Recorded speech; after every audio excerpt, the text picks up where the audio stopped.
Welcome back, my friends. Today, we are going to listen to the powerful story of how the Mongol Empire conquered much of the known world. This is not only the story of horses, warriors, arrows, and battles. It is the story of how people from the open grasslands of Central Asia built one of the largest empires in history. At first, many great kingdoms did not take them seriously. They lived far from the rich cities of China, Persia, Europe, and the Middle East. They did not build giant stone temples like Egypt. They did not build marble cities like Rome. They did not seem like the kind of people who would change world history forever. But they did. The story began on the Mongolian steppe. The steppe was a huge open land of grass, wind, cold winters, dry summers, and endless sky. Life there was very different from life in large farming civilizations. People did not usually live in permanent cities. Many lived as nomads, moving from place to place with their animals. They depended on horses, sheep, goats, cattle, and camels. Their homes could be moved. Their world was not made of city walls, but of open space. The sound of life on the steppe was the sound of hooves on hard ground, wind moving across grass, animals calling in the distance, and riders traveling under a wide sky. This environment shaped the Mongols. Life on the steppe was difficult. The weather could be cruel. Food could be uncertain. Rival groups competed for animals, land, marriage alliances, and survival. A family had to be strong, practical, and ready to move. Children learned to ride horses when they were very young. They learned to shoot arrows. They learned to understand distance, weather, animals, and danger. A person who lived on the steppe could not be weak for long. The land itself trained people to be tough. Horses were central to Mongol life. A horse was not only transportation, it was survival. It allowed people to move quickly, hunt, herd animals, escape enemies, and fight in war. Mongol riders became some of the best horsemen in history because riding was part of daily life. They did not learn it as a special skill later. They grew up with it. A skilled rider could shoot arrows while moving, turn quickly, disappear across the land, and travel long distances with amazing speed.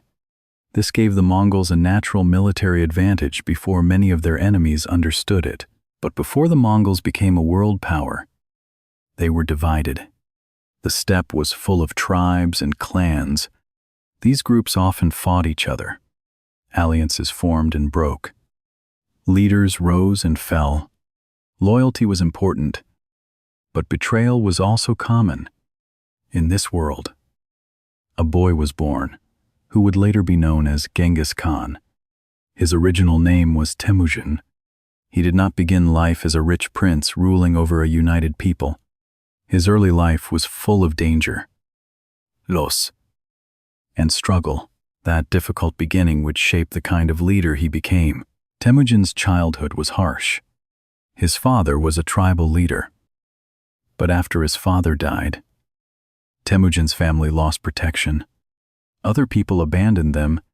Imagine a young boy suddenly facing hunger, cold, and danger with his mother and siblings.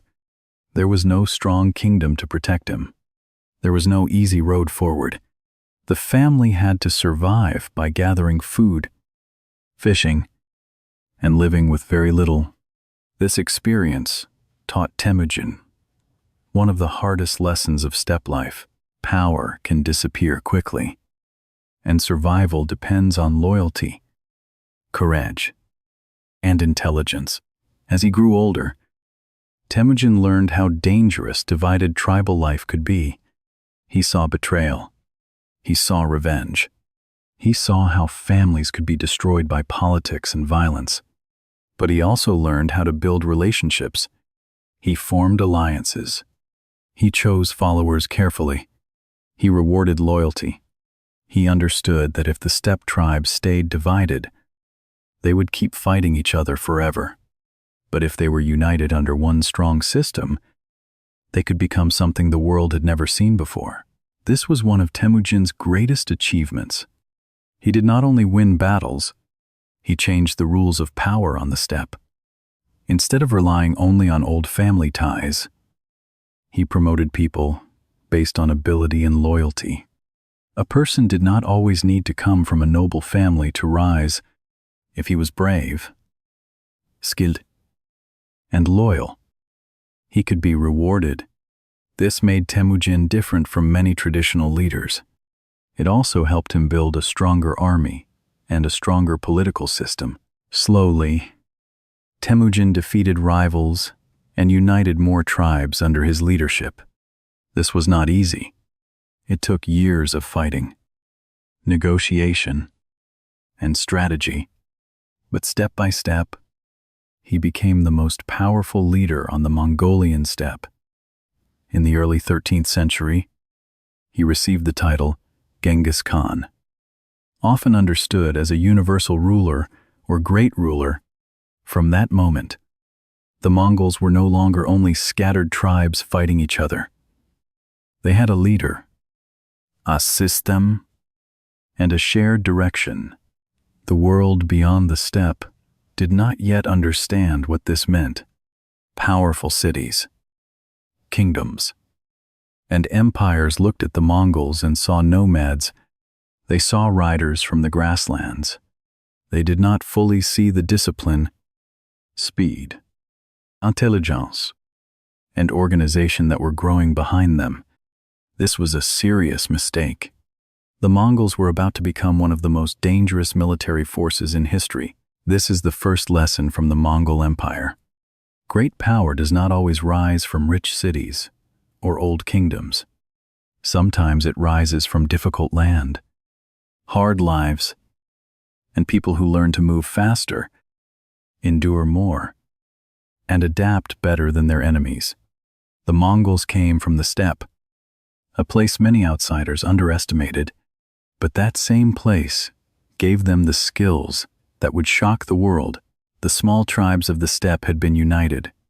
Genghis Khan had created something new, and soon, the riders of Mongolia would move beyond their homeland, crossing deserts, mountains, rivers, and borders. The world was about to hear the sound of Mongol horses. Before he became Genghis Khan, the man who shook kingdoms across Asia and Europe was a boy named Temujin. His early life was not filled with comfort, safety, or royal power. It was shaped by hunger, danger, family struggle, and betrayal. This is important because the Mongol Empire did not begin with a prince sitting safely inside a palace. It began with a child on the steppe, learning that life could change in a single day. On the open grasslands, protection mattered. A strong family, a strong clan, and strong allies could mean survival. Without them, a person could quickly become weak, hungry, and forgotten. Temujin's father was a respected leader, but when Temujin was still young, his father died. After that, everything changed. His family lost its position. People who had once followed his father no longer wanted to support the widow and her children. They abandoned them on the steppe. Imagine that moment. A mother left with children, little protection, and few resources. The wind moves across the grass. The sky is wide, but it gives no shelter. The family must search for food, gather roots, catch fish, and survive with almost nothing. For Temujin, childhood became a school of hardship. This experience taught him a lesson that would stay with him forever. Loyalty was precious. But it could not be assumed. People might follow a leader when he was strong, then disappear when he was weak. Temujin learned not to trust empty promises. He learned to judge people by actions. Later, when he became powerful, he rewarded loyalty strongly and punished betrayal harshly. His empire would be built not only on fear, but on a clear system of loyalty, service, and reward. The pain of his youth helped shape the rules of his future. As Temujin grew older, he lived in a world where tribal politics were dangerous. The steppe was not peaceful. Clans fought over animals, women, land, revenge, and honor. Alliances could be formed through marriage or friendship, but they could also break quickly. A leader had to be brave, but bravery alone was not enough. He needed patience, strategy, and the ability to understand people. Temujin began to build relationships carefully. He made allies when he could. He learned when to fight and when to wait. He understood that survival on the steppe required both strength and intelligence. One of the most important parts of Temujin's rise was his ability to bring people together beyond old tribal lines. In many societies, power belonged mostly to noble families. Birth was everything. If a person came from the wrong family, it was hard to rise. Temujin began to change this. He valued ability, courage, and loyalty. A man who served well could be promoted. A man who fought bravely could gain honor. A man from a lower background could become important if he proved himself. This made many warriors loyal to Temujin because he gave them a chance that older systems did not always give. This was a powerful idea. It helped Temujin build a new kind of army and society. Instead of depending only on family connections, he built loyalty around shared purpose. Warriors who followed him could expect rewards from victory. They could gain animals, land, protection, and status. But they also had to follow discipline. Temujin did not want a loose group of raiders who only chased personal gain. He wanted an organized force that could move as one body, step by step. Temujin defeated rival leaders. Some battles were direct and violent. Others were won through alliances, negotiation, or careful timing. He knew that the tribes of the steppe could not become powerful if they kept destroying each other. They needed unity, but unity did not come easily. Many leaders did not want to give up independence. Many families remembered old insults and old blood feuds. The steppe carried long memories. Temujin had to break old divisions and create a new identity. When he finally united the Mongol tribes, it was a turning point in world history. The people who had once fought each other now had a common leader. Their energy could be directed outward. Their riding skills, hunting skills, and fighting skills could be organized into a disciplined military machine. The steppe had always produced strong warriors, but Genghis Khan gave them structure. He turned scattered strength into concentrated power. He also used a military organization based on units that could be controlled clearly. Warriors were grouped into tens, hundreds, thousands, and larger units. This system made command easier. It also mixed people from different tribes, which reduced old tribal loyalty and increased loyalty to the new Mongol order. A warrior was no longer only part of his small clan. He was part of something larger. He was part of the Mongol force under Genghis Khan. This unity gave the Mongols speed and discipline. They could move quickly across long distances. They could communicate through signals and messengers. They could pretend to retreat, then suddenly attack. They could surround enemies, strike from different directions, and use fear as a weapon. But before they could do any of this against great empires, they first had to stop fighting each other. That was Genghis Khan's great first victory. This is the second lesson from the Mongol Empire. A leader does not become powerful only by winning battles. He becomes powerful by turning divided people into one force. Temujin's childhood taught him pain. His rise taught him strategy. His leadership taught the tribes that unity could make them stronger than any single clan. Once the Mongols were united, the world outside the steppe was no longer safe from them. The boy who had once been abandoned on the grasslands had become Genghis Khan, and now he was ready to lead his riders beyond Mongolia. The Mongol Empire became powerful because its army moved faster than almost anyone expected. Many kingdoms had soldiers, walls, cities, and heavy weapons. They believed strength came from size, armor, and fortifications. But the Mongols brought a different kind of power. Their strength came from speed, discipline, communication, and the horse. They did not fight like many of their enemies.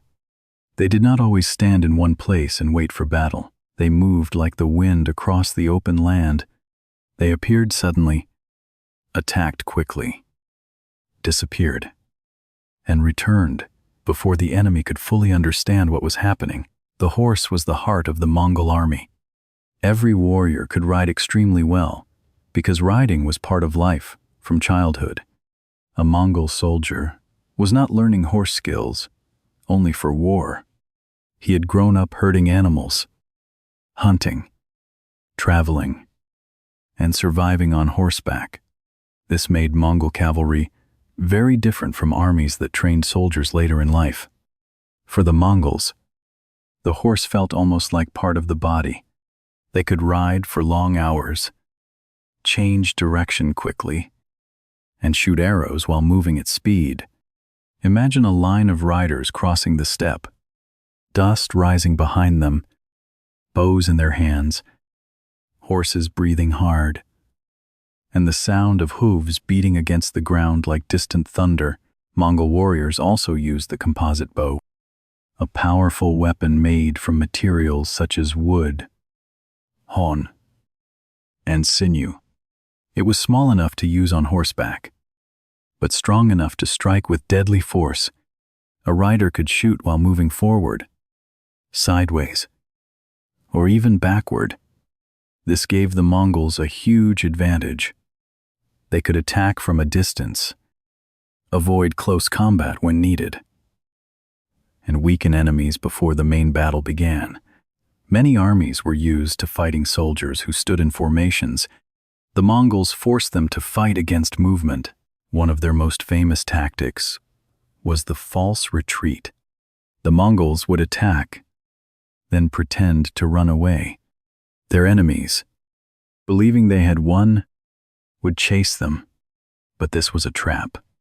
As the enemy formation stretched out and became disorganized, the Mongols would turn, surround them, and attack from different sides. This tactic required discipline. A real retreat can easily become panic, but the Mongols could make retreat look natural while still staying under control. This confused enemies who did not understand their methods. Communication was another reason the Mongol army was so effective. A fast army is useless if it cannot coordinate. The Mongols used signals, flags, drums, messengers, and organized command structures to control movement across large distances. Their units were divided clearly, so commanders knew who was responsible for which group. This made the army flexible. It could separate into smaller forces, travel across wide areas, then come together again for a major attack to enemies watching from the ground. It could feel as if the Mongols were everywhere at once. Genghis Khan also understood intelligence gathering. Before attacking a region, the Mongols often collected information They wanted to know roads, rivers, cities, leaders, weaknesses, and rivalries. They used scouts and spies. They studied their enemies. They did not only depend on courage, they depended on knowledge. This made their attacks more dangerous. A kingdom might see Mongol riders arrive and think they were only wild warriors from the steppe, but behind the attack was planning. The Mongols were also skilled at psychological warfare. Fear became one of their weapons. If a city surrendered, it might be spared and brought into the Mongol system. If a city resisted strongly, the punishment could be terrifying. News of destruction traveled quickly. Some cities surrendered before a major battle because they feared what would happen if they refused. This was brutal, but it was also strategic. The Mongols understood that fear could make future conquests easier. One destroyed city could make the next city open its gates. Still, the Mongol army was not only a group of horse archers. As the empire expanded, the Mongols learned from the people they conquered. They used engineers from China, Persia, and other regions.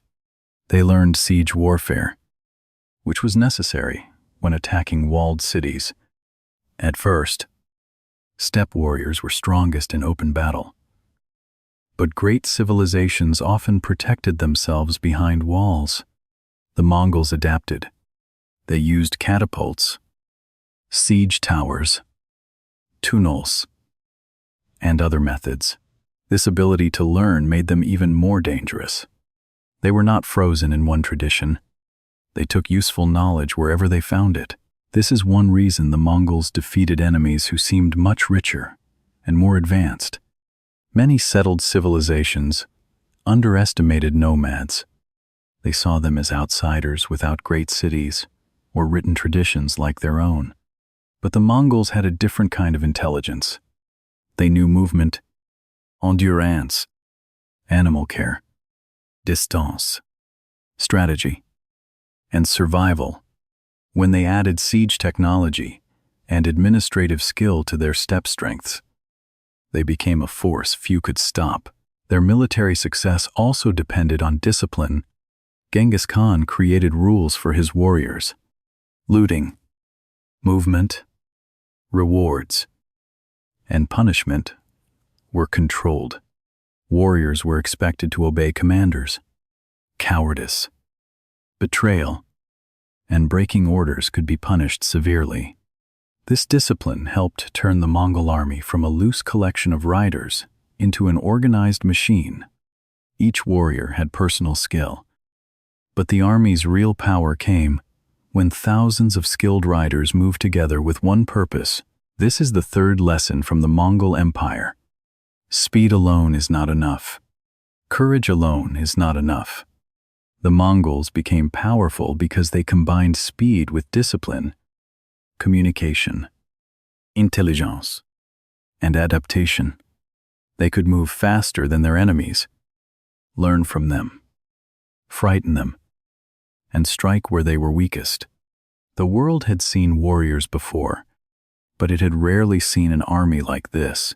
Soon, this army would move beyond the steppe and into the great cities of Asia and the Middle East. Kingdoms that believed their walls would protect them were about to face a new kind of war. After Genghis Khan united the Mongol tribes and built a powerful army, the Mongols began to move beyond the steppe. What followed shocked the world. Cities, kingdoms, and empires that had stood for generations suddenly faced riders who moved faster than expected, attacked with terrifying discipline, and adapted to almost every enemy they met. The Mongols did not conquer only one region. They spread across Asia, into the Middle East, and toward Europe. Their empire became one of the largest land empires in history. One of the first major targets was northern China. The lands there were rich, organized, and protected by cities and walls. To many people, it might have seemed impossible for nomadic riders from the steppe to defeat such powerful states. But the Mongols were not only fast horsemen, they were also patient learners. When they faced walled cities, they learned siege warfare. They used engineers, captured specialists, and new machines. They studied the weaknesses of their enemies. They attacked supply lines. They used fear, pressure, and negotiation. If a city surrendered, it might survive. If it resisted, the result could be terrible. As the Mongols moved into China, they encountered wealth, bureaucracy, skilled craftsmen, and advanced technology. Instead of ignoring these things, they used them. This was one of the secrets of Mongol success. They did not only destroy, they also absorbed engineers, doctors, scribes, translators, administrators, and artisans could be taken into Mongol service. Useful knowledge became part of the empire. In this way, every conquest could make the next conquest easier. Then the Mongols turned west. One of the most dramatic campaigns came against the Khwarezmian Empire, a powerful state in Central Asia and Persia. The conflict began after a diplomatic crisis, when Mongol envoys and merchants were mistreated and killed. For Genghis Khan, this was not only an insult, it was a reason for war. The Mongol response was devastating. Cities across the region faced attacks. Some were destroyed. Populations suffered greatly. The campaign showed the world that the Mongols could strike far from their homeland and bring down rich, settled empires. The conquest of Central Asia opened the road to the Islamic world and beyond. Great cities that had been centers of trade, learning, and culture suddenly became part of the Mongol storm. The sound of Mongol horses reached places that had once felt distant from the steppe. Merchants, scholars, rulers, and ordinary families heard stories of cities falling and armies disappearing.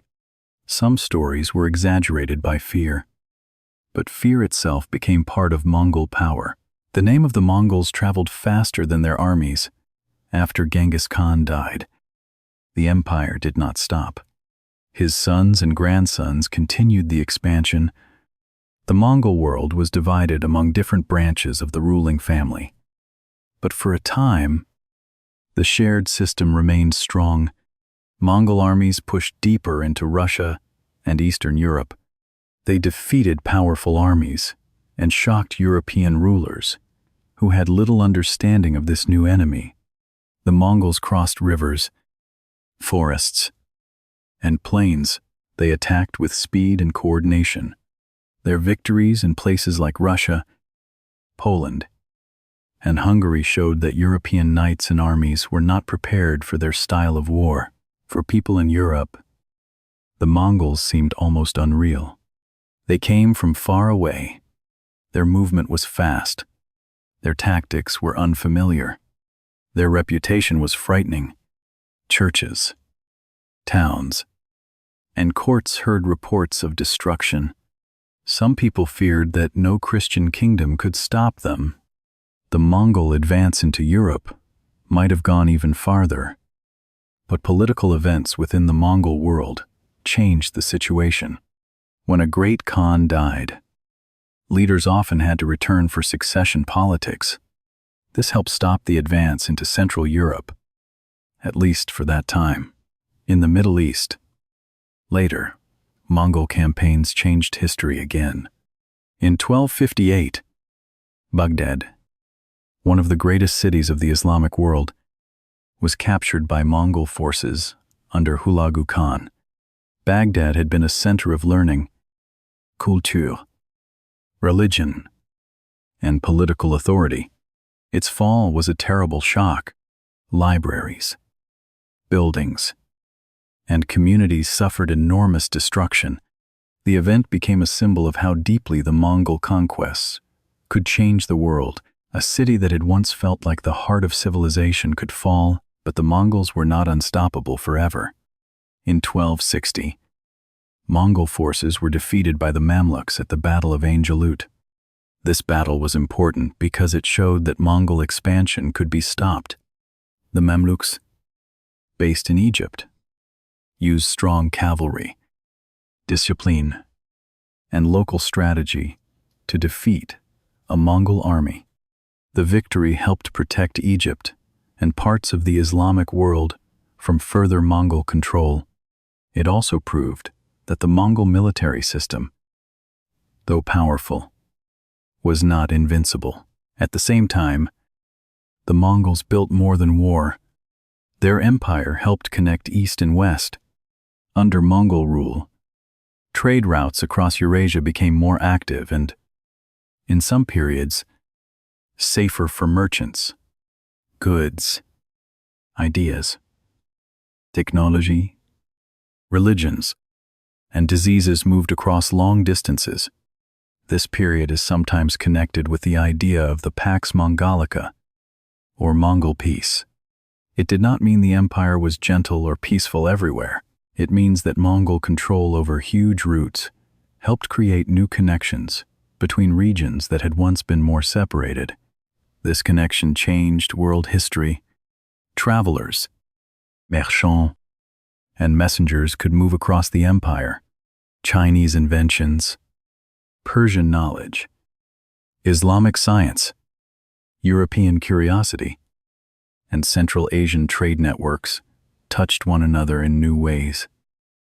The Mongol Empire was terrifying in conquest, but it also became a bridge across continents. This is one reason its legacy is complex. It brought destruction to many cities, but it also opened routes of exchange. This is the fourth lesson from the Mongol Empire. Conquest can destroy, but it can also connect. The Mongols changed the world because they broke old borders and forced distant civilizations to meet. Their armies brought fear, but their empire also moved people, goods, ideas, and knowledge across Eurasia. By the time their expansion slowed, the world was no longer the same. The steppe riders had created an empire that reached from East Asia toward Europe, and their shadow would remain for centuries. The Mongol Empire became one of the largest land empires in history, but it did not stay united forever. Like many great empires, it became too large, too complex, and too difficult to control from one center. The same speed that helped the Mongols conquer also created a problem. Their empire stretched across huge distances, from East Asia to the Middle East, from the steppe to Russia and parts of Europe. Rivers, deserts, mountains, languages, religions, and local traditions separated the lands under Mongol rule. Winning territory was one challenge. Keeping it together was another. After Genghis Khan died, his family continued the empire. His sons and grandsons expanded Mongol power even farther. But the empire depended heavily on the unity of the ruling family. When strong leaders worked together, the Mongol world could function. When they competed, the empire became unstable. Succession was a serious problem. Different branches of the family wanted power, land, and influence. A new great Khan could not always control every distant ruler. Slowly, the empire began to divide into separate khanates. These khanates were ruled by Mongol leaders, but they developed in different ways. In China, Kublai Khan founded the Yuan dynasty. He ruled as emperor and connected Mongol power with Chinese administration. In Central Asia, another branch controlled the Chagatai Khanate. In Persia and the Middle East, the Ilkhanate ruled over a rich Islamic region. In Russia and the Western steppe, the Golden Horde became powerful. These states shared Mongol roots, but they were not the same. Each one faced different people, different religions, different economies, and different political problems. Over time, local cultures influenced the Mongol rulers. This is very important. The Mongols conquered many lands, but they were also changed by the lands they conquered. In China, Mongol rulers had to deal with Chinese officials, farmers, cities, taxes, and traditions. In Persia, many Mongols became connected with Islamic culture. In Russia, Mongol rule affected local princes, tribute systems, and political development. The Mongols did not remain only steppe warriors. In many places, they became rulers of settled societies. This made their empire more sophisticated, but it also made the different parts less united. Another problem was distance. Messages could travel quickly for the time, but not instantly. A decision made in one region might take weeks or months to affect another region. Local rulers had to make their own choices. If they became strong enough, they could act independently. The empire's size, once a sign of greatness, became a weakness. The larger it became, the harder it was to govern. Economic and social pressure also played a role. War could bring wealth, but constant war also damaged cities, farms, and populations. Some regions needed rebuilding after conquest. Trade routes could bring money, but they also required security. Taxes had to be collected. Officials had to be trusted. Local people had to accept Mongol rule, or at least fear it enough not to rebel. Managing an empire required more than military skill. It required administration, compromise, and stability.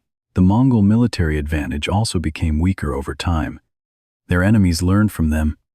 Other armies adapted to Mongol tactics. Fortifications improved. Political alliances changed. The Mongols were still powerful, but they were no longer a complete surprise. Once the world understood their speed, their bows, their false retreats, and their use of fear, it became easier to prepare against them. No military advantage lasts forever. Disease may also have helped change the world that Mongol rule connected. Trade routes across Eurasia became busier, and people, animals, goods, and ideas moved across long distances. But diseases could move too. The Black Death later spread across parts of Asia, the Middle East, Europe, and North Africa, causing terrible loss of life. The Mongol Empire did not create disease by itself, but the connected world it helped build made movement faster and wider. This is one of history's difficult lessons. Connection can bring trade, knowledge, and wealth, but it can also bring danger. Still, the Mongol legacy was not only destruction. Their empire changed the map of the world. It connected East and West in new ways. Merchants, diplomats, travelers, and missionaries moved across routes that linked China, Central Asia, Persia, Russia, and Europe. Ideas and technologies traveled. Trade became more active in many areas. The world became more connected than before. In this way, the Mongol Empire helped prepare the ground for later global exchange. The Mongols also changed the history of many regions. In China, the Yuan dynasty became an important chapter in Chinese history. In Russia, Mongol rule influenced politics, tribute, and the rise of later powers. In the Islamic world, the fall of Baghdad marked a deep turning point. In Central Asia, Mongol and Turkic traditions mixed and shaped future states. Even after the empire broke apart, its influence remained in political systems, military traditions, trade routes, and cultural memory. Genghis Khan himself became one of the most debated figures in history. To some, he was a brilliant leader who united the tribes, rewarded ability, created order, and connected continents. To others, he was a conqueror whose campaigns caused enormous destruction and suffering. Both views are part of the story. History is often complicated. A person can build and destroy at the same time. An empire can create order in one place and devastation in another. This is the final lesson from the Mongol Empire. Power can rise from places the world ignores. It can move with incredible speed. It can break old borders and change history forever. But even the greatest empire cannot escape distance, rivalry, adaptation, and time. The Mongols conquered more land than almost anyone imagined possible, yet their empire still divided, changed, and faded as a united force. Today, the sound of Mongol horses is gone, but the memory remains. We remember the open steppe, the riders under the endless sky, the rise of Temujin, the army that moved faster than its enemies, the cities that fell, the roads that opened, and the empire that connected continents. The Mongol story teaches us that history is not only made in palaces and cities. Sometimes it begins in harsh lands, among people who learn to survive, move, adapt, and dream beyond the horizon. Thank you for listening to this story. Now, write one simple sentence in the comments. You can write, I learned that the Mongol Empire became powerful because of unity, speed, discipline, and adaptation.